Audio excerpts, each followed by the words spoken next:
자, 여러분들 이번 시간에는 우리 부가가치세법에 대해서 좀 공부해 보겠습니다. 우리 이제 재경관리사에서 부가치세는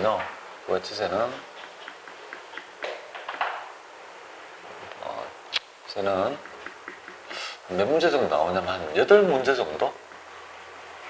그죠? 8문제 정도 출제가 돼요. 이 정도 7문제면 보통 한 8문제가 일반적이라고 보시면 되겠습니다. 그 정도의 볼륨을 가지고 있다 이렇게 보면 돼요. 소득세는 10문제가 나와요. 왜냐하면 퇴직 양도가 있기 때문에 그 볼륨 때문에 10문제를 반드시 내고요. 우리 부가치는 한 8문제 정도 나와요. 근데 얘가 조금 만만하게 봤는데 자꾸 어려워지는 추세에 있어요. 부가치세가 자꾸 신유형이 나오니까 그런 정도까지 해서 있죠. 여러분들이 같이 좀 봐야 될 것 같고, 이거는 딱 전산세무 2급 수준의 좀 문제라고 보면 돼요. 좀 편안하게 들으시고 확인하고 좀 몰랐던 거 있잖아요. 좀 더 간추려가지고 한 8문제 정도를 득점하시면 될 것 같아요. 우리 세무회계를 꽉 안 내려면요, 소득세하고 부가치세에서 그진 다 맞고요. 법인세는 반타작만 하면 돼요. 반 정도 약간 더 많이. 그럼 계산 문제 아니고 외워도 될 것 같아요. 조금 체크하고. 그럼 국세기본법 좀 몇 개 있잖아요. 배웠던 거 하면 숟가락이 넘어가요. 무조건.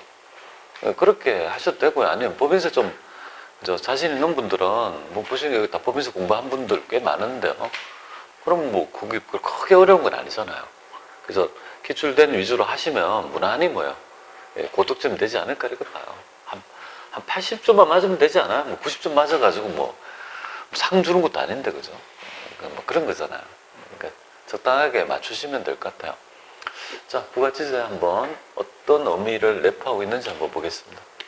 일단 부가치세 정의를 한번 보죠. 부가치세 정의가 이렇게 나와 있잖아요. 부가가치세 이렇게 돼 있잖아요. 그래서 이렇게 사전적인 의미 있잖아요. 생산, 유통 각 단계에 창출하는 부가치에 대해서 과세하는, 이런 너무 어렵지 않아요? 그죠? 그러니까 이거 말고 자기의 만의 언어로 있죠. 이 부가치세에 대한 개념을 가지고 있어야 돼요. 부가치세는 뭐냐면 소비 능력에 대해 과세하는 세금이다 이렇게 보면 돼요. 즉 한마디로 말하면 소비세다 이렇게 보시면 돼요. 소비세다. 그죠? 소비세다. 그러니까 소비할 수 있다는 말은 능력이 있다 이 말이죠. 그래서 능력치를 측정해서 그만큼을 소비자한테 부담시켜가지고 부담시키는 세목이 바로 부가치세다 이렇게 보면 돼요. 그런데 왜 그러면 부가치세 이 용어를 어떻게 보면 장명을 조금 잘못했어요. 제가 볼 때 부가치세란 말이. 왜냐하면 원칙적인 부가치의 정의는요, 경제학에서 얘기하는 부가치를 세법이 해석 용어를 적용하기가 되게 어려운 용어가 돼요. 부가치세는 좀 다른 거죠. 이름을 좀 붙이면 좋을 것 같은데, 자, 일단은 부가치의 원래 개념 한번 볼게요. 부가치라는 건 뭐냐면 부가잖아요. 부가. 내가 없던 가치를 업시켰다 이 말이잖아요. 그러니까 내가 덧붙인 가치를 얘기하고, 그러면 사전적 의미는 내가 새롭게 창출한 가치의 증가분이라고 정해요. 맞잖아요. 예를 들어 가지고 이렇게 볼게요. 세상에 존재하던 70원짜리에 있잖아요. 가치 있던 거를 가지고 내가 100원을 만들었다 하면, 그럼 내가 만든 가치는 얼마가 될까요? 당연히 30원은 나의 노력에 의해서 30원의 가치를 증가했다 이 말이잖아요. 그 노력의 구성 요소를 보니까 임금, 이자, 지대, 이윤이라 하더라 이거죠. 근데 이걸 측정해서 과세하기는 되게 어렵죠. 직접 측정이 될까요? 안 돼요. 그래서 세금을 매길 수 있는 방법을 찾게 된 거예요. 그래서 여기는 잠깐 제가 말씀드릴게요. 여기서 얘기하려면 1시간 돼도, 그죠? 이것만 해도 1시간 할 수 있어요. 근데 간단히 말씀드릴게요. 그럼 부가치 구성 요소는요, 이론적으로는 임금, 이자, 지대, 이윤이라고 하는 거잖아요. 자, 이렇게 생각할게요. 100원의 목을 생각해 보세요. 내가 100원을 벌었어요. 그럼 목이, 주인이 있어요. 70원은 누구죠? 매입자한테 돈 줘야 되잖아요. 맞죠? 목. 그 다음에 임금 있잖아요. 이거 만든다고 직원들 일했잖아요. 그러니까 임금도 일부 있을 거고, 그 다음에 자본이 없다라면 돈을 빌려서 장사를 했을 거니까 자본가에도 일부를 돈을 줘야 될 거 아닙니까? 그리고 공장을 지어야 되는데 땅이 없다라면 땅을 빌려가지고 쓴 대가를 할지 땅에 대한 지대, 지주한테 줘야 될 목도 있다고요. 그리고 이제 나머지 장사에서 남는 이윤이 뭡니까? 경제한테 기속이 되겠죠. 그러니까 이 목을 보면 얘는 노동자 목도 있고 얘는 뭐야? 지주의 목, 그러니까 자본가의 목도 있고, 지주의 목도 있고, 여기는 뭐야? 그리고 남아있는 경영자의 목도 있다, 이 말이잖아요. 그러니까 여러분이 연결을 해보세요. 지금 짧게 말씀드리는데, 일정한 인적 용역은 면세예요. 구성 요소가 뭐예요? 구성 요소가 부가치를 구성하는 요소가 요건데, 요거에 또 세금을 매기면요. 이중과세가 되기 때문에 일정한 인적 용역은 면세. 여러분들 보험하고 금융보험 용역 있죠? 그죠? 요거 여러분들 은행 가서 그죠? 은행 일 시켰다고 VT 낸 적 있습니까? 없잖아요. 금융보험 용역은 면세. 그 다음에 여러분 토지의 공급 있죠? 토지를 그죠? 공급했잖아요. 팔았잖아요. 그거 면세인 이유가 여기에 있어요. 그래서 면세 규정에 있잖아요. 일정한 면세를 규정하고 있는 하나의 토픽이 바로 부가치 구성 요소에 대해서는 과세하지 않는 면세를 규정하는 위에 있는 이유가 여기에 있다. 이렇게 보시면 돼요. 자, 여기까지만 간단하게 얘기할게요. 세금거래에서는 막 힘들게 이런 얘기를 할 필요도 없는데요, 솔직히. 근데 왜 하느냐? 여러분들이 이제 저한테 강의를 처음이자 마지막으로 들을 분도 있다고요. 그럼 최소한 부가치가 뭔지는 좀 알아야 될 것 같아요. 제가 부가치세가 뭐예요 하면요. 그래도 다 100명마다 다 다른 얘기를 해요. 뭔가 개념이 있잖아. 부가치라는 개념을 정립하기가 되게 어려운 모양이에요. 사람마다 다 대답이 틀려요. 그래서 최고 있잖아요. 많은 대답이 뭐죠? 부가치세가 뭐예요? 하면 그 얘기를 안 하다가 그래서 한번 해보세요 하면 약간 그 수줍게 뭐라고 하는지 아세요? 잘 못하는데 정의를 모르는데 하면서 얘기를 하라 하면 한다는 말이 뭐예요? 세금 계산서 뭐 이렇게 그죠? 뭐 10%뭐 이렇게 얘기를 한단 말이에요. 잘 모르는 분들은 그렇게 얘기하잖아요. 그게 틀린 게 아니거든요. 거기에 대한 있죠. 그 제도를 구현하기 위한 매개를 얘기하는 건데 본 뜻을 잘 모르더라고. 그래서 여러분들이 만약에 부가치가 잘 모른다면 그냥 소비세라고 생각하면 돼요. 소비할 수 있는 능력 있는 자한테 그죠? 거둬들이는 세금이라고 보시면 그냥 될 것 같습니다. 근데 이제 측정하는 방법을 이제 찾기 시작한 거죠. 어떻게 하냐면 자, 부가치의 범위 우리는 두 개를 먼저 알아야 될 것 같습니다. 얘는 알아야 되겠죠. 부가치의 범위 어디까지를 부가치로 볼 거냐. 그 다음에 과세 방법 여기 나와야 돼요. 세금을 그죠? 과세하는 방법 두 개를 좀 알아야 됩니다. 이거는 뭐 시간이 걸리더라도 아주 기본적인 원리이기 때문에 꼭 알아야 됩니다. 자, 볼게요. 우리가 지금 이렇게 측정을 못하니까 이걸 측정할 수 있는 비슷한 개념으로 공제법을 차용한 거예요. 공제법은 딴 게 아니고 매출액에서 매입액을 빼는 개념이에요. 맞잖아요. 매출액을 생산물이라고 보고 100원, 매입액을 뭐야? 그죠? 내가 이제 그죠? 예, 투자한 있죠. 투자한 금액이라고 볼 수 있는 거잖아요. 70원. 근데 여기서 악보는 뭐냐? 매입액에 대한 범위가 되겠습니다. 네. 근데 이 메뉴가 3개 있다고요. 뷔페에 가면 코스가 3개 있다고요. A, B, C. 우리나라는 C, 소비형을 선택했다. 이렇게 보면 돼요. 이 메뉴 중에서 이론적 학설에 전부 다 있다고요. 그래서 자본점을 빼주자. 아니, 중간점만 빼주자. 그러니까 원재료만 빼주자. 상품만 빼주자가 이제 첫 번째 모형이야. 그냥 그렇구나 하면 돼요. 아니야. 원재료도 있지만 VAT를 내려면 기계를 사용했으면 거기에 감가상각비에 희생액도 있는 거 아니냐. 그 금액을 측정해서 빼줘야지 마땅한 거 아니냐. 그럴듯해요. 근데 측정이 안 돼. 일일이 뭐예요? 해당 매입을 해서 매출을 하나 있죠. 이거에 감가상각비를 계산해서 주고한다? 불가능. 그래서 우리나라는 선택을 했는데 세 번째라고요. 세 번째 이름을 소비형 부가치라고 하는 거예요. 소비형. 소비형은 어떻게 됩니까? 매출액에서 매입액의 범위가 중간재도 빼주고 자본재도 빼준다. 중간재는 상품 원재를 얘기하는 거고요. 자본재는요. 건물 기계 같은 것들 얘기합니다. 저기 말은 중간재 내가 원재를 매입하거나 상품 매입하면 매입세공제 받죠. 그리고 기계 사고 건물 사더라도 매입세공제 받잖아요. 그 이유가 딴 게 아니에요. 현재 우리나라의 부가치의 범위를 소비형으로 전제하다 보니까 뭐예요? 당연히 그죠 자본재도 빼는 개념이니까 당연히 그죠 매입세공제를 해주는 이유가 여기에 있다 이렇게 보면 돼요. 자, 현재 우리나라에 있잖아요. 부가치는 소비형입니다. 소비형 부가치세다 이렇게 보시면 요 메뉴 요렇게 빼주는 그죠 메뉴의 이름이 소비형이라고 아시겠죠? 소비형. 자, 세금을 내는 방식 볼게요. 세금은 가산법이 좋죠.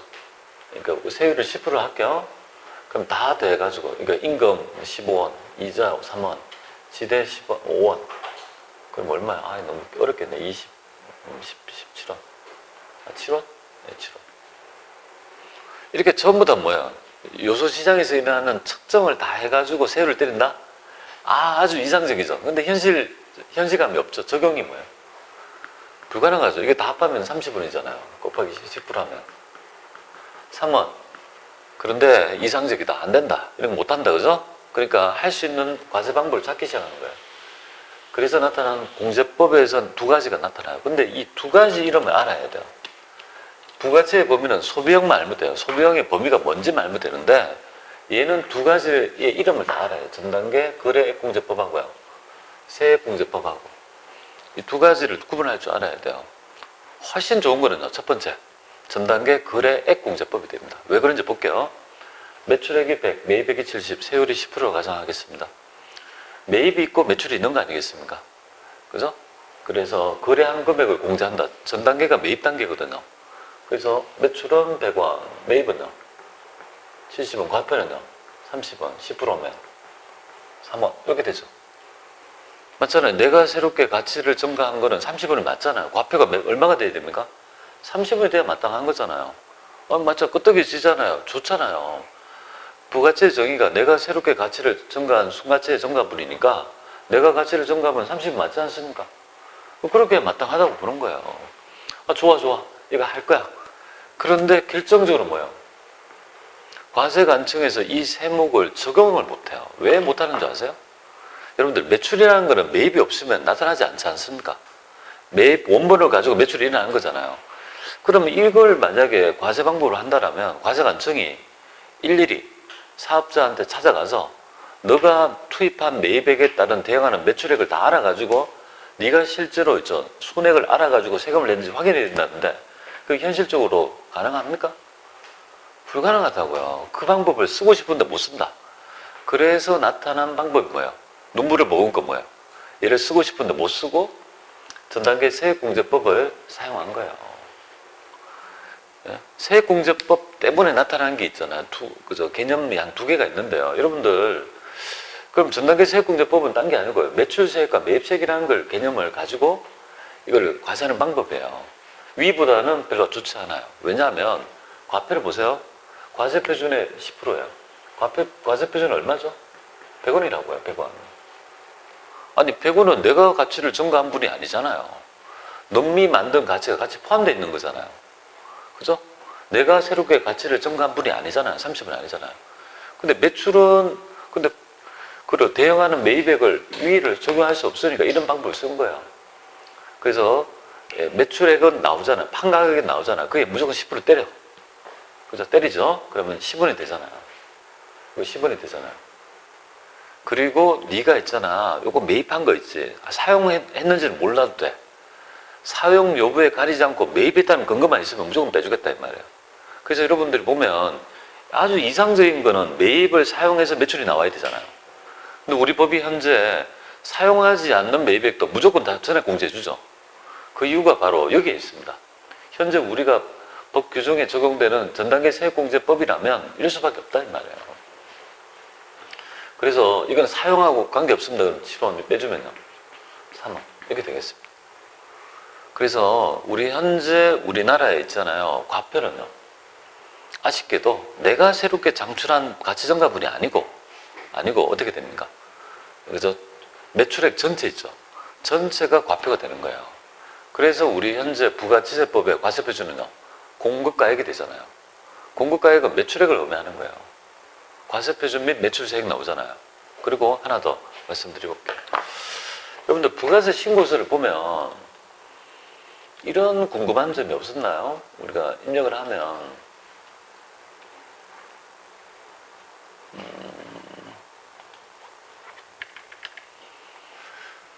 우리 전산에다가 이걸 입력을 하게 되면 부가세 신고서를 하게 되면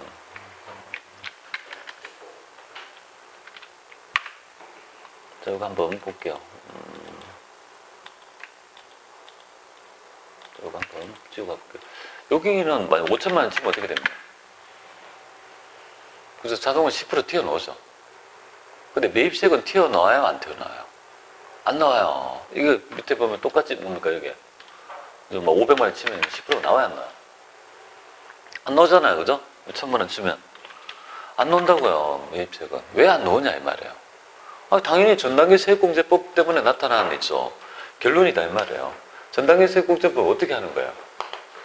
과세표준은 매출액이니까 매출액에 무조건 10%가 나오자는 게 10%를 그저 자동으로 내게 하고, 그 다음에 매입세액은요.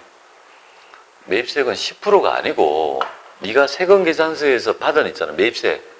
여기 10%가 아닐 수도 있잖아요. 원 단위가 절사해서 그래서 그 금액을 단수 차이가 날 수도 있잖아요. 그러니까 세금계산서에 1원도 틀리면 안 돼요. 세금계산서 받은 것 중에 매입세액이라고 된 거 있죠. 공급가액은 중요한 게 아니고 매입세액이라 하는 1원도 틀리면 안 돼. 내 멋대로 임의적으로 10%를 때리면 안 되고 1원도 틀리지 않고 그대로 금액을 그대로 입력해야 돼요. 그러다 보니까 이 서식 자체가 뭐야? 이 서식 자체에서 자동적으로 10%를 때리지 않고 여기에서 정확하게 입력하도록 있죠. 이 전산에서 구현한 이유가 얘도 뭐야? 바로 전단계 세액공제법에서 나타난 결과물이다 이렇게 보시면 돼요. 그래서 전단계 세액공제법에서 가장 중요한 거는 매입하고 매출인데 매입만 하고 거기에 대한 사용하지 않더라도 매출공제 해준다는 거잖아요. 다 해줘. 다 해줘요. 일단 다 해줘. 그러면 이거 시차로 보면 이후 기간에 매출세액이 나올 거니까 롱텀을 보면 매입해서 매출한 거 아니냐 이렇게 되죠. 그러다가 쭉 가다가 장사를 안 해요. 장사를 안 해? 그러면 어떻게 합니까? 너는 무조건 매입했다고 다 매입세 공제 해줬는데 장사를 이제까지 안 하니까 대응하는 매출세액이 없잖아요. 그러니까 간주 공급에 의해서 폐업시 잔존재가 있죠. 이렇게 해서 토해내도록 하는 규정이 이렇게 딱 연결되어 있다. 그렇게 보시면 될 것 같습니다. 아시겠죠? 자, 여기 바로 현재 우리나라에 그러면요 소비용 부가치의 정의는요 생산물에서 중간재도 빼고 자본재도 빼준다 이 말이잖아요. 그래서 요걸 소비용이라 하고 전단계 세액공제법은요 과표에서 과표를 잘 보세요. 과표는 밑에가 아니에요. 매출액이라고요. 매출액에 10%를 때려놓은 후에 그렇게 되면 넘 부가치까지 10%가 때려지잖아요. 그러니까 이런 누적효과를 방지하기 위해서 뭐야? 매입했는데 매입을 사용하지 않아도 된다. 그래서 매입세액을 빼준다 이거죠. 근데 네가 매입했는 걸 어떻게 아냐 이 말이에요. 그러니까 확인할 수 있는 정빙이 필요했다는 거예요. 그래서 세금계산서가 탄생된 이유가 거기에 있습니다. 그래서 거래를 확인하려는데 어떻게 거래를 확인시킬까? 사업자를 효율적으로 관리하는 제도가 필요했던 거예요. 그래서 사업자 등록번호가 필요했던 거예요. 그럼 사업자 등록번호를 하기 위해서는 절차적 사항이 뭘까요? 사업자 등록이라는 개념을 강제한 거예요. 그래서 이렇게 법 조문이 수밀관에 쫙쫙 나타난다. 그렇게 보시면 될 것 같습니다. 자, 그래서 현재 우리나라에 있죠. 과표의 공급가액이라는 이거는 매출액이라는 걸 얘기죠. 매출액이다. 그래서 현재 우리나라는 뭐예요? 일단은 과표가 내가 창출한 부가치 있죠. 순정가분이 아니고 남이 만든 가치 정가분까지 포함한 금액을 과표로 하고 그 다음에 매입세액이라는 걸 뺀 형태로 해서 누적효과를 방지하는 형태의 과세 방법. 그게 바로 뭐냐면요. 전단계 세액공제법이라고. 세액공제법이 되겠어요. 세액, 그죠? 거래액공제법이 훨씬 더 괜찮은 개념이잖아요. 근데 아픔이 있는 거예요. 못한다, 이거죠. 그래서 전단계 거래액공제법 많이 나와요. 거래액공제법 아니에요. 전단계 세액공제법이라는 걸 꼭 기억합니다. 자, 그래서 이제 여러분들 알다시피 그죠? 과세해서 소비세를 보죠. 이런 논점 한번 보겠습니다. 지금 보면은 이게 각 단계 그죠? 사업자들이 있고 얘들이 이제 하면서 VAT를 똑같은 금액 1,000원, 1,000원씩 일어난다고 가상할게요. 결과는 보세요. 소매자가 얘한테 팝니다. 그죠? 공급한 금액이 있을 거 아니에요. 공급가액이 얼마예요? 3,000원이라. 근데 소비한 금액이 얼마예요? 3,000원을 소비한 거잖아요. 근데 이 3,000원 정체가 모든 단계의 누적금액이라고. 매출액이라고. 그죠? 근데 내가 창출한 거는 1,000원인데 넘들까지 한 것까지 뭐야? 다 해서 일단은 세금을 매기죠. 그럼 얘가 소비한 능력이 있는 거잖아요. 그럼 소비세를 뭡니까? 10%를 부담하죠. 그리고 이거를 각 단계에 뭡니까? 자기의 부가치에 정확히 10%씩 내어주는 구조를 가지게 된다. 이렇게 보면 돼요. 여기 바로 전단계 세액공제법의 장점이다. 이렇게 보면 돼요. 내가 창출한 부가치의 10% 금액이 딱딱 내어지는 구조니까 되게 정교한 세목이 된다. 이 말이죠. 여기 이제 아실 거. 그래서 지금 현재 우리 법은 소비자가 부담시키고 소비세는. 그리고 요거는 뭐예요? 직접 내게 안 하고 거저서 내게 하죠. 간접세 구조를 채택하고 있다. 면세 한번 볼게요. 영세율. 영세율의 제도는 뭐냐면 영의 세율을 적용하는 거잖아요. 그래서 완전 면세를 좀 알아야 될 것 같아요. 그래서 영세율은 매출세액을 0을 해주니까 이전 단계는 내지만 환급 받으니까 결국은 부담 전가 모형이 제로가 되니까 영세율을 완전 면세를 하고요. 여러분이 알고 있는 역진서 완화 때문에 이제 최종 단계에 면세를 기종한다면 면세는 부가치세법에서 합사가 안 돼요. VAT 신고 안 합니다. 그러니까 전 단계 세액공제법이란 자체가 없다고요. 전에 단계에 매입세액을 공제해준다 이런 거 없다고요. 매출세액 신고 안 하는데 즉 이 말은 면세사업자는요 뭐 다 신고 아예 자체를 안 한다고. 그러면 여전히 원본이 이전 단계에서 붙어가지고 VAT를 전가했다고 하면 여전히 뭐예요?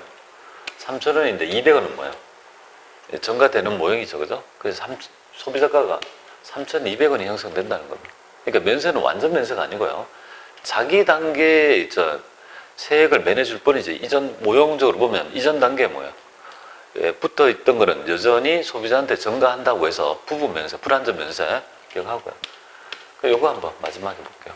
이 정도는 세무일급에서 출시해야 되는데 한번 볼게요. 지금 중간 단계에 면세가 있는 거예요. 그리고 과세사배. 이럴 경우라면 결론만 숫자만 볼게요. 그러면 의도하지 않게 다 하면 410원이 소비자한테 전가된다고요. 300원이 아니고. 뭐야?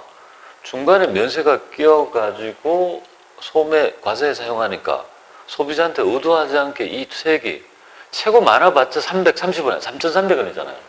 10%인데 410원이 전가되는 모형이 나타나죠.